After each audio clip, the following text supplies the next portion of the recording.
First question, please. Andre, you must be a very happy man both with the result and the performance. Yeah, extremely happy. I think extremely happy also because the players put a tremendous commitment into the game, responsibility and concentration.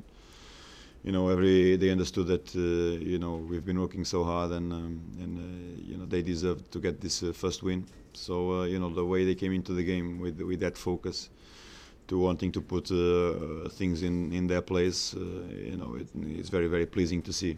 And we managed to mix the result with the performance, and in the end we come out of Reading very, very satisfied. You spoke on the TV, Andre, about there being some anxiety in the squad. Did you feel that was a real problem going into this game? Had you not won tonight? No, I think that the team in the end performed so well that they kicked out anxiety, and they played in such a confident and concentrated way that they were able to do to express their talents and have fun in the game, which is the most important thing. And because of that, we managed to create so many opportunities, that could have led us to a 2-0 result a little bit early in the game. Kept our focus and concentration even when Reading pushed a little bit further in the second half, and our effort repaid this time. It's also important to recall that in the game against West Brom and in the game against Norwich, we had the chances to go 2-0. That would have meant another result. But on that game we didn't put it in the back of the net. We put it this time, and it shows a different result and gives everybody a boost of confidence. Andre, can you clear up all these press reports this week about chairman supposedly saying you've got so many games to save your job effectively? I have no idea. Has there been any talks between the two of you? No. We talk every day. Did you personally feel under any pressure going? No, not at all. Okay, how did you react to the Harry Redknapp interview? I have no idea what the interview he gave. He said that bullshit sometimes baffles brains and that some coaches But need to produce 70-page dossiers now. I have no idea what the interview he gave. I have no idea because I don't read the papers. Well, I have no idea. I'm serious. I have no idea what Harry said. okay, can I ask you how you reacted to the theory among probably a different fashion of manager that? But I think it's in the end it's not about the managers, it's about the players, and it's the players that take us to success. And different kinds of managers have different leadership styles and the way they go around about their business. I'm not sure if Harry was mentioning that about Jose Mourinho, but if he is, I find it strange. Do you find it difficult at all, Andre, when you have a dossier containing a lot of information? Do you find it hard to boil that down for the player?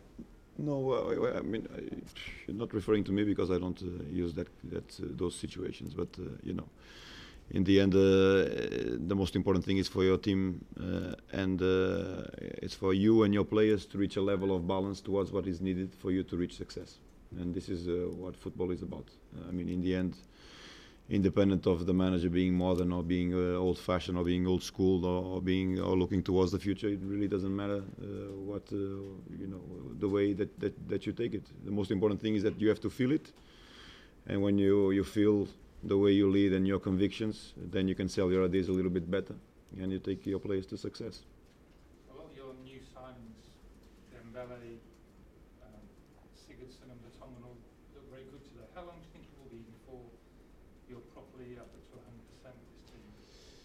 Well, I think I have to draw back a little bit to the games before. I think we reached these conclusions because of the 1-1 draws at home.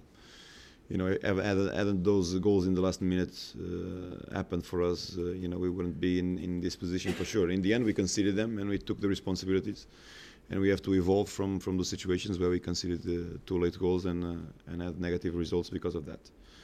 But I think the team at the dip in terms of of playing style against Norwich, but played well against Newcastle, played well against West Brom, played well today. So I think we are showing some consistencies at the moment. So I think if we have a room for improvement, it can happen. It can happen soon. But I think we see something in this team being put together. Bearing in mind that I think at least 5 or 6 players from last season team aren't part of this team anymore. And your thoughts on Jermain Defoe as well, Andre? That's five goals in 7 starts. Well, extremely happy for him. I think in the end he's such a prolific striker for club and country. Amazing, sniffing goal scoring opportunities. It's not only that he makes the most out of the small opportunities that he has a lot of opportunities, creates a lot for himself. The others create a lot for him, and he keeps on showing this. How such a prolific goal scorer he is, and I'm happy for him, of course, because there was questions being raised about him being played up front on his own and being difficult for him. But on his own or with Hade on his side, I think Jermain can continue to produce attacking opportunities. Has something changed with Defoe? Because last season he subbed for England, he subbed for Spurs. Now he starts for England, he starts for Spurs. Is it down to him? Is it down to you? What has happened? Well, I think he's been. In the end, he scored a lot of goals last season too, and him and Hade and Adebayor competed for that. Position quite often when Harry didn't play the two up front. When they played the two up front, also they created for each other. So we are speaking about two very, very good goal scorers. I think in the end, Jermain deserves to be in this position because of what he's been doing in training at the moment. Obviously, when we started the season, Adebayor wasn't still with us. So Jermain played against Newcastle, scored against Newcastle, kept his place against West Brom. Always creating opportunities for the team, scored for his country once again. So I think this helps on the confidence of the striker, and we just are very, very grateful that we can use this confidence at this moment.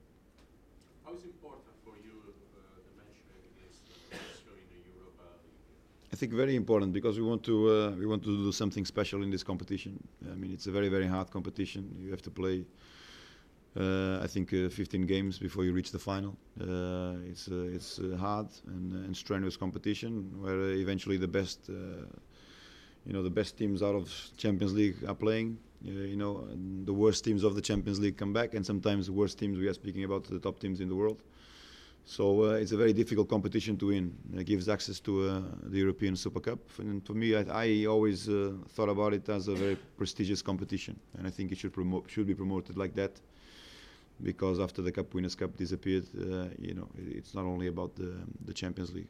And if we can win the trophy that represents a lot for Tottenham history too, would be something really, really special. Okay, guys, can we have the last question? Yeah, well, Benoit has a small fragment in his knee that makes his knee swell a lot, and he has played through pain in the last couple of games. He's probably going to have. His knee has to be washed up, and if that happens, we are looking for a 4-week absence. Okay, guys. Thank you very much. Okay. See you.